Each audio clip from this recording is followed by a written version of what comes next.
కార్యకర్త రాయుడి హత్య కేసుకు సంబంధించి కీలక విషయాలు వెలుగులోకి వస్తున్నాయి. రాయుడి ఫోన్లో జనసేన నేత వినుతకు సంబంధించిన కీలక వీడియోలు ఉన్నట్లుగా తెలుస్తోంది. ఆ వీడియోలు బయట పెడతానంటూ వినుతను రాయుడు బెదిరించాడని, ఈ నేపథ్యంలో ప్రత్యర్థులతో కలిసి రాయుడు పనిచేస్తున్నాడంటూ వినుత కక్ష పెంచుకొని శ్రీకాళహస్తిలోని ఒక గోడౌన్లో అతన్ని టార్చర్ చేసి చంపినట్లుగా వినుత దంపతులు ఒప్పుకున్నట్లుగా పోలీసులు తెలియజేస్తున్నారు. ఈ నెల 8న డెడ్ బాడీని కారులో తమిళనాడుకు తరలించారు. అదే రోజు కూవం నదిలో డెడ్ బాడీని పడేసినట్లుగా వారు చెప్పినట్లుగా తెలుస్తోంది. అనుమానాస్పద మృతిగా మొదట కేసు నమోదు చేసుకున్నారు పోలీసులు. ఆ తర్వాత దర్యాప్తు చేసుకుంటూ వెళ్తే వినుత ఆమె భర్త చంద్రబాబు దగ్గరికి వచ్చి ఈ కేసు ఆగినట్లుగా తెలుస్తోంది. మొత్తం వారిద్దరు సహా, వినుత ఆమె భర్త చంద్రబాబు సహా మొత్తం 5గురిని పోలీసులు అరెస్ట్ చేసినట్లుగా సమాచారం. నిందితులు కాళహస్తికి చెందినటువంటి శివకుమార్, గోపి, దాసర్గా తెలుస్తోంది. వారందరినీ కూడా ఇప్పటికే అదుపులోకి తీసుకొని విచారిస్తున్నారు. అయితే ఇప్పటికే రాయుడు 10 సంవత్సరాలుగా వినుత దగ్గర పనిచేస్తున్నట్లుగా తెలుస్తోంది. ఆవిడ పిఏగా పనిచేస్తున్నట్లుగా తెలుస్తోంది. అలాగే వినుత శ్రీకాళహస్తి జనసేన పార్టీ ఇన్ఛార్జిగా ఉన్నారు. ఈ నేపథ్యంలో 10 ఏళ్ల నుంచి చాలా నమ్మకంగా పనిచేస్తున్నాడు రాయుడు. శ్రీనివాసులు అలియాస్ రాయుడు. అయితే రాయుడికి తల్లిదండ్రులు లేరు, అతని బామ్మ దగ్గరే పెరిగినట్లుగా తెలుస్తుంది. ఈ నేపథ్యంలో 10 ఏళ్లుగా చాలా నమ్మకంగా వినుత దగ్గర పనిచేస్తూ వస్తున్నాడు. అయితే ఈ మధ్య కాలంలో వినుతను బెదిరించినట్లుగా తెలుస్తుంది. తన దగ్గర ఆమెకు సంబంధించిన కొన్ని వీడియోలు ఉన్నాయని, ఈ విషయంలో ఆమెను బెదిరించినట్లుగా తెలుస్తుంది. ఈ నేపథ్యంలో రాయుడు ప్రత్యర్థులతో కలిసి పనిచేస్తున్నాడు అంటూ వినుత కోపం పెంచుకొని, అతని మీద ఒక రకమైన పగను పెంచుకొని మరికొంతమందితో కలిసి శివకుమార్, గోపి, దాసరి వీళ్ళతో కలిసి అతన్ని చిత్రవధ చేసి చిత్రహింసలు పెట్టి చంపేసినట్లుగా తెలుస్తోంది. ఆ తర్వాత చెన్నైకి తీసుకువెళ్ళి అక్కడ ఉన్నటువంటి కూనం నదిలో పడవేసినట్లుగా తెలుస్తుంది. అయితే 8వ తారీఖున పోలీసులకు అక్కడ ఒక అన్ఐడెంటిఫైడ్ బాడీ ఒకటి దొరికింది. ఈ నేపథ్యంలో పోలీసులు అది ఎవరిది ఏంటి అని విచారించబోయారు. ఈ నేపథ్యంలోనే అతని చేతి మీద, రాయుడు చేతి మీద జనసేన సింబల్ కనిపించింది. అలాగే వినుత పేరు కూడా కనిపించినట్లుగా తెలుస్తోంది. అప్పటి నుంచి ఇక వెతకడం మొదలు పెడితే సీసీ కెమెరాల ఆధారంగా ముందుగా శివకుమార్, గోపి, ఈ దాసరులను అరెస్ట్ చేశారు. ఆ తర్వాత అసలు విషయం కూపీలు లాగితే అప్పుడు వినుత ఆమె భర్త చంద్రబాబు పేర్లు బయటకు వచ్చినట్లుగా తెలుస్తోంది. అయితే వారిని విచారించగా, తమ శైలిలో విచారించగా మొత్తం మీద అసలు విషయం బయటకు వచ్చింది. తన దగ్గర కొన్ని వీడియోలు ఉన్నాయంటూ ఈ మధ్య రాయుడు బెదిరిస్తున్నాడని, ఈ నేపథ్యంలో అపోజిషన్తో కలిసి, తమ శత్రువులతో కలిసి పనిచేస్తున్నాడు అంటూ వినుత అతన్ని చిత్రహింసలు పెట్టి చంపించినట్లుగా తెలుస్తుంది. దీనికి సంబంధించి ఇప్పటికే పోలీసులు విచారణ చేస్తున్నారు, మరింత సమాచారం తీస్తున్నారు. ఈ నేపథ్యంలో ఈ విషయం బయటకు వచ్చిన వెంటనే జనసేన పార్టీ నుంచి ఒక లెటర్ కూడా బయటకు వచ్చింది.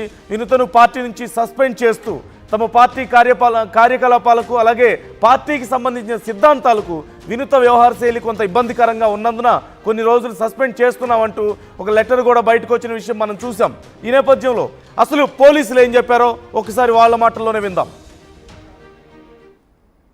సంఘటన బాధాకరం. జనసేన పార్టీ నుంచి ఇన్ఛార్జ్గా ఉన్న వినుత గారు, అట్నే వాళ్ళ భర్త చంద్రబాబు గారు, ఈ శ్రీనివాసులు అలియాస్ రాయుడు, ఇతను వినుత గారి దగ్గర 15 ఏళ్ళ నుంచి అతని దగ్గరే ఉన్నారు. అతను తల్లిదండ్రులు లేని అనాథ. తర్వాత వాళ్ళ అవ్వ కూడా బాగా ఉంది, పెద్ద ఆవిడ. ముందు నుంచి వాళ్ళ కార్యకర్త వాళ్ళు ఉన్నారు. వాళ్ళ మధ్య మరి ఏ ఇష్యూస్ జరిగాయి అనేది మనకి ఇంకా ఇన్ఫర్మేషన్ రాలేదు. కానీ ఈ హత్య జరిగిందని మాత్రం నిజంగా చాలా బాధాకరమైన విషయం. ఎందుకంటే ఎవరు హత్య చేయబడ్డా కూడా ఇది కూటమి ప్రభుత్వం ఎంకరేజ్ చేయదు. బాధాకరమైన విషయం. దీంట్లో భాగంగా 6 మందిని అరెస్ట్ చేశారని చెప్పి మరి ఎస్పీ గారితో మాట్లాడడం జరిగింది, కలెక్టర్ గారితో మాట్లాడడం జరిగింది. అరెస్ట్ చేశారని చెప్పారు. అట్లనే మాకు వచ్చిన వార్త మరి వినుత గారిని కూడా ఏదో పార్టీని సస్పెండ్ చేశారని వచ్చింది. జనరల్ గా ఇది ఏంటంటే ఇదొక వాళ్ళ పర్సనల్ జరిగిన ఇష్యూ. ఈ పార్టీలకి అతీతంగా, పార్టీలకి సంబంధం లేదు ఇష్యూలో. ఇది జరిగింది కూడా చెన్నై పరిధిలో జరిగింది. ఆ బాడీని కూడా తీసుకుపోతుంటే మరి 2 కార్లు తీసుకోవడం జరిగింది. దాంట్లో ఒకటి ఏపీ నెంబర్ కారు, ఇంకోటి తమిళనాడు నెంబర్ కారు. ఆ ఏపీ నెంబర్ 2 కార్లు 1 by 1 పోతుంటే చెన్నై అవుట్స్కర్ట్స్ లో ఏపీ కార్ అనేది అక్కడ రిపేర్ రావడం జరిగింది. ఆ బాడీని తీసి మళ్ళీ తమిళనాడు కారు షిఫ్ట్ చేసుకొని ముందుకు పోయి రివర్ లో పడేయడం జరిగింది. ఆ రివర్లలో మళ్ళీ కొట్టుకుపోతుంటే ఇక్కడ బ్లాకేజ్ వచ్చి మళ్ళీ డౌట్ వచ్చి పోలీసు వాళ్ళు వెరిఫై చేసే జరిగింది. దాంట్లో మరి భాగంగా ఆ కారు సీసీటీవీ ఫుటేజ్ అవి దొరికాయని చెప్తున్నారు. డెఫినెట్ గా దీని గురించి ఇంకా కూడా డీటెయిల్డ్ గా మరి పోలీసు వారు వాళ్ళు కూడా మీటింగ్ పెట్టి చెప్పే అవకాశాలు ఉన్నాయి. తప్పకుండా నేను కోరేది ఒకటి, ఇదొక వాళ్ళు పర్సనల్ గా జరిగిన ఇన్సిడెంట్ ని దయచేసి ఎవరి మీద రుద్దద్దని చెప్పి మేము ఘంటాపథంగా తెలియజేసుకుంటున్నాం.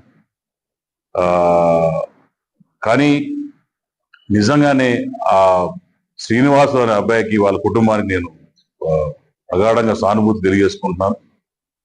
వాళ్ళ బాడీ కూడా సాయంత్రం 6 గంటలకు 7 గంటలకి తెచ్చే అవకాశాలు ఉంది. తప్పకుండా నేను దగ్గరుండి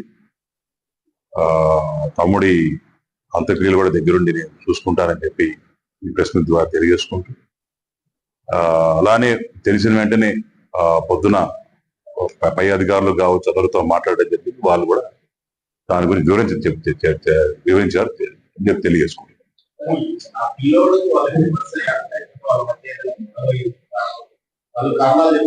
అంటే ఒకటన్నా మీకెంత తెలుసో నాకు అంత తెలుసు వాస్తవంగా. ఎందుకంటే అది వాళ్ళ ఫ్యామిలీగా ఉండేటోళ్ళు, అతను పిఏగా డ్రైవర్ గా పనిచేసిన వాడు వాస్తవం.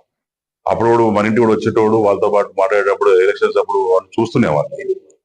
కానీ సడన్ గా వాళ్ళకి ఏదో ఇష్యూస్ వచ్చినాయి అని చెప్పి నేను కూడా రూమర్స్ లాగా విన్నాం తప్ప కరెక్ట్ గా ఏం జరిగిందని మనకి తెలియదు. నాకు ఈరోజు పొద్దున్నే 6:45కి ఎవరో వ్యక్తి ఫోన్ చేసి చెప్పిన తర్వాత తెలిసింది ఇన్సిడెంట్ జరిగింది. డీటెయిల్డ్ గా అయితే మాత్రం తెలిసి 1 or 2 days టైం పట్టచ్చు అన్న. తప్పకుండా ఏమి వచ్చిందో ప్రెస్ వారికి అప్డేట్ చేస్తాను.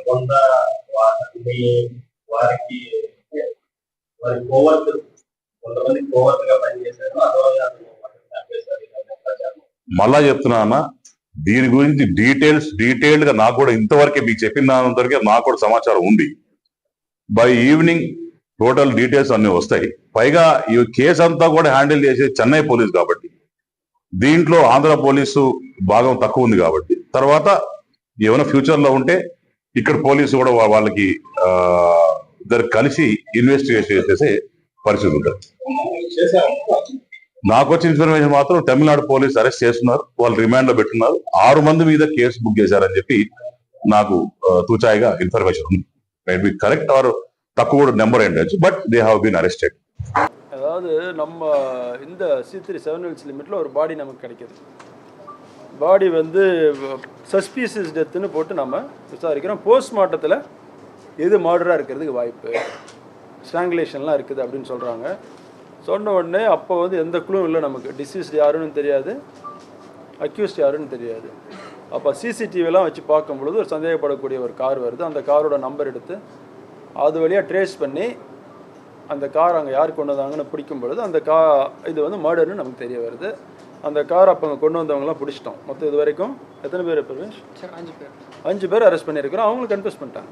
அங்கே இது வந்து மோட்டிவ் எப்படின்னா, இது நம்ம மாநிலம் இல்லை, பக்கத்தில் ஆந்திரா மாநிலத்தில் ஒரு கட்சிக்காரங்க, ஜனசேனா கட்சி இருக்கு இல்லையா, அந்த கட்சியில் ஒரு கேண்டிடேட்டாக முதல்ல கண்டெஸ்ட் பண்ணவங்க இந்த டைம் வாய்ப்பு கிடைக்காம அவங்களோட கூட்டணி கட்சிக்கு அந்த வாய்ப்பு போச்சு. அது சம்மந்தப்பட்ட ஒரு பிரச்சனை அது. அதில் இவர் வந்து இந்த இறந்து போன அவர் ஆப்போசிட் குரூப்புக்கெலாம் சப்போர்ட்டாக இருந்தார், சில வீடியோஸ்லாம் எடுத்தாருன்னு சொல்லி ஆர்டர் பண்ணியிருக்கேன். ஆந்திராவில் கொலை பண்ணிட்டு பாடி கொண்டு ஏன் வந்தாங்கன்னு கேட்டிங்கன்னா, அவங்களுக்கு இங்கே வந்து ட்ரீட்மெண்ட் வந்த வகையில் இங்கே வந்துட்டு போனதில் இந்த ரூட்டு தெரியும். ஸோ அதனால் இங்கே கொண்டு வந்து போட்டால் நம்மளை கண்டுபிடிக்க முடியாதுன்னு நினச்சிட்டு கொண்டு வந்து அது விசாரணை முடியல சொல்லலாம். நாங்கள் கொலைன்னு தான் இது. அவ்வளோதானே சார், இது முடிஞ்சிருச்சா? C3 7 Hills அடுத்த நான் இப்போ ஆக்ட்ரஸ் எல்லாம் அது பண்ணியிருக்காங்க, நிறைய பண்ணியிருக்கோம். ஆமாம், இந்த இதில் அதில் எதாவது அப்டேட் இருக்கா சார்? நுங்கம்பாக்கத்தில் அந்த பப்பில் நடந்த ஒரு தகராறில் ஆரம்பித்து ஒரு கேஸ் போட்டோம். அதில் இருக்கிறவங்களை பிடிச்சி விசாரிக்க இது இந்த பேக்வேர்ட் ஃபார்வேர்ட் லிங்கிங்னு சொல்லுவாங்க. ஒரு குற்றவாளியை, குறிப்பாக இந்த நார்காட்டிக்ஸ் போதைப்பொருள் சம்மந்தப்பட்ட குற்றவாளியை பிடிக்கும் பொழுது பேக்வேர்ட் ஃபார்வேர்ட் லிங்கிங் பார்க்கும்போது நிறைய பேர் அதில் மாட்டினாங்க. அதில் அந்த வழக்குக்கு அப்புறம் அதுக்கப்புறம் 10 వழக்குகள். రైట్, ముందుగా 8వ తారీఖు ఒక డెడ్ బాడీ దొరికింది వాళ్ళకి. ఈ నేపథ్యంలో మృతదేహం దొరికిన నేపథ్యంలో ఇది ఏదైనా ఆత్మహత్య అయి ఉండొచ్చేమో, నదిలో దొరికింది కాబట్టి అని చెప్పి అనుకున్నారు ముందుగా చెన్నై పోలీసులు. కానీ బాడీని అబ్జర్వ్ చేసిన తర్వాత గాయాలు ఉండడాన్ని చూసి ఖచ్చితంగా ఇది మర్డర్ అయి ఉంటుందంటూ వాళ్ళు అనుమానించారు. ఆ తర్వాత ఎవరు ఏంటి అనేది ఎలా ట్రేస్ చేయాలని చూసినప్పుడు హ్యాండ్ మీద పేరు రాసి ఉండడాన్ని గమనించారు. జనసేన పార్టీకి సంబంధించినటువంటి గుర్తు